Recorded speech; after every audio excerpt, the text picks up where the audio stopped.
Hey all, இது ஒரு குட்டி விலாக் தான். கொஞ்சம் அப்படி இப்படி இருக்கும். பார்த்து அட்ஜஸ்ட் பண்ணிக்கோங்க. இன்றைக்கி நாங்கள் எங்கே போனோன்னா, மயிலம் முருகர் கோவிலுக்கு தான் போனோம்.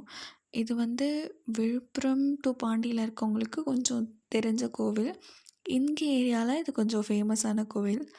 எங்களுக்கு அடிக்கடி ஒரு மாதிரி இருக்குது, கஷ்டமாக இருக்குது, இல்லை ஏதாவது ஒரு டிப்ரெஷனாக இருக்குன்னா நாங்கள் அடிக்கடி அங்கே தான் போவோம். இன்றைக்கும் அப்படி தான் போனோம். போகிற வழி கொஞ்சம் ரோடு சரியில்லாமல் தான் இருக்கும். கொஞ்சம் மயிலம் கிட்ட போனதுக்கப்புறம் நல்லாயிருக்கும்.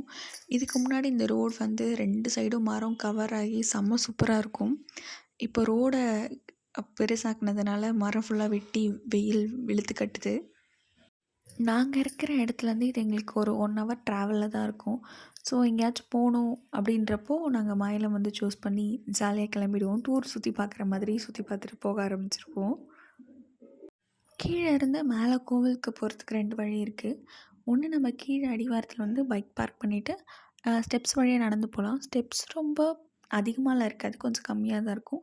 அப்படி இல்லைன்னா மேலே போகிறதுக்கு ரோடு இருக்குது, அது வழியாக போகலாம். நாங்கள் வந்து சரி ஸ்டெப்ஸில் நடந்து போகலாம் அப்படி சொல்லி இன்றைக்கி ஸ்டார்ட் பண்ணி போனோம். யூசுவலாக வந்து இவ்வளோ கூட்டம்லாம் இருக்காது. சஷ்டி கிருத்திகை அன்றைக்கி தான் ரொம்ப அதிகமாக கூட்டம் இருக்கும். மற்றபடி நார்மலாக தான் இருக்கும். இன்றைக்கி நார்மல் டியூஸ்டே தான், ஆனால் இன்றைக்கி கூட்டம் ரொம்ப அதிகமாக இருந்துச்சு.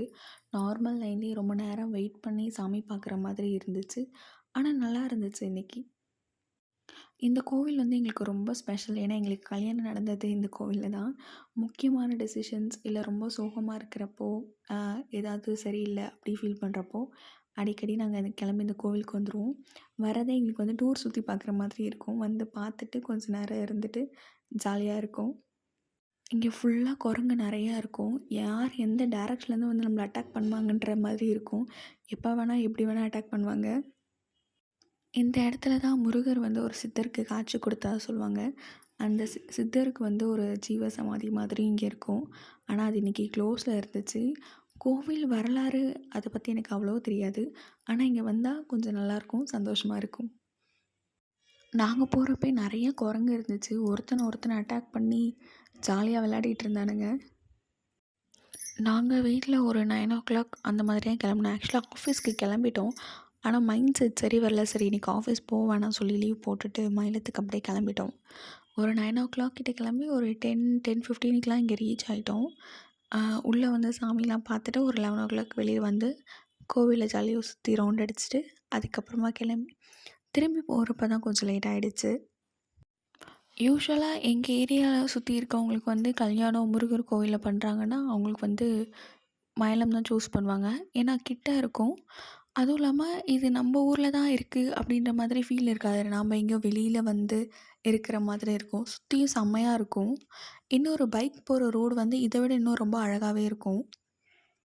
இங்கே தான் முருகர் வந்து சூரபத்மனை வந்து மயிலாக மாற்றினார். அதனால தான் இந்த இடத்துக்கு மயிலும் அப்படி பேர் வந்துச்சுன்னு நிறைய பேர் சொல்லுவாங்க. ஆனால் அது உண்மையா இல்லை அதுதான் கரெக்டாக அப்படின்னு சொல்லி சரியாக தெரியாது. கோவில் உள்ளே வந்து கேமரா அலௌட் கிடையாது. ஸோ அதனால் வெளியில் இருந்தே வீடியோஸ் அப்போலாம் எடுத்துகிட்டு கிளம்பிட்டோம். அப்புறம் கீழே வரப்போ தான் செம்ம வெயில் தாங்க முடியல. ஏன்னா ஸ்டெப்ஸில் போயிடணும், திரும்பி ஸ்டெப்ஸில் தான் வரணுன்றப்போ நாக்கு தள்ளிடுச்சு. ஆனால் கோவிலுக்கு வந்து முருகரை பார்த்தது ரொம்ப ஜாலியாக இருந்தது. உங்களுக்கு விலாக்ஸ் பிடிச்சிருந்தா சப்ஸ்கிரைப் பண்ணுங்கள்.